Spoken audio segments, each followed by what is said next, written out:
C'est une réponse du berger à la bergère, qui n'aura d'ailleurs pas tardé, je cite, « Constatons que la France n'a ni la capacité ni la légitimité pour assurer à l'Afrique sa sécurité et sa souveraineté », fin de citation, a premièrement lancé le gouvernement sénégalais via son premier ministre Ousmane Sonko.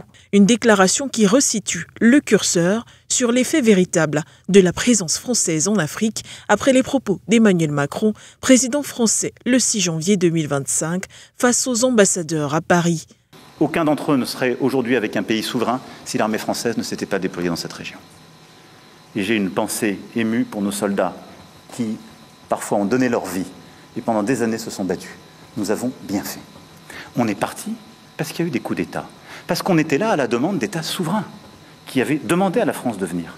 L'exécutif français semble avoir ravivé la déception et le courroux des gouvernements africains qui n'ont eu de cesse de dénoncer, comme a tenu à le refaire dans sa sortie le Tchad, par la voix de son ministre des Affaires étrangères, Abderrahmane Koulamala, en 60 ans de présence marquée par des guerres civiles, des rébellions et une instabilité politique prolongée, la contribution française a souvent été limitée à des intérêts stratégiques propres, sans véritable impact durable pour le développement du peuple tchadien, a-t-il déclaré. Chassée du Mali en 2022, du Burkina Faso et du Niger en 2023, sur le plan militaire, elle a aussi essuyé une rupture diplomatique avec ces pays dans la foulée.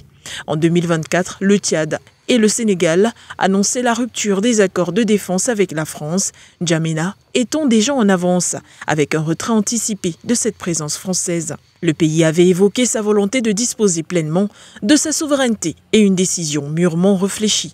Et si résumer, ces décisions prises par les gouvernements africains de révolution riment avec une primauté cédée à ces pays par la France afin qu'ils puissent se galvauder devant l'opinion panafricaniste, que Macron qualifie d'ailleurs de primaire, les dirigeants concernés n'en sont pas moins choqués.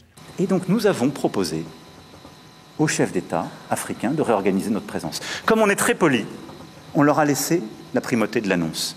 Mais vous ne vous trompez pas, c'est nous qui l'avons... Et parfois il a fallu y pousser.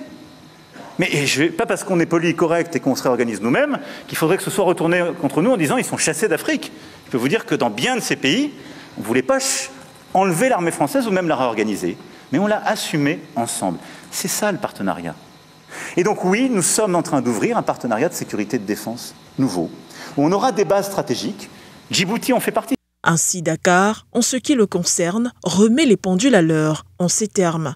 Aucune discussion ou négociation n'a eu lieu à ce jour et la décision prise par le Sénégal découle de sa seule volonté en tant que pays libre, indépendant et souverain. Tout en rappelant que la France est un maillon fort de la déstabilisation en Afrique, d'où le rappel de son apport en première ligne dans la destruction de la Libye qui a donné cours à la prolifération du terrorisme dans le Sahel. Le retour de l'Afrique, notamment du Tchad et du Sénégal, n'ont pas raté l'occasion de réitérer l'histoire occultée par Emmanuel Macron dans son allocution jugée méprisante en ce qui concerne les batailles des Africains mobilisés de force, maltraités et finalement trahis, qui ont délivré la France, qui serait encore allemande aujourd'hui sans ses efforts, a martelé Dakar. Quant à N'Djamena, il rappelle que les sacrifices consentis par les soldats africains pour défendre la liberté de la France ont été minimisés et aucun remerciement digne de ce nom n'a été exprimé jusqu'à ce jour.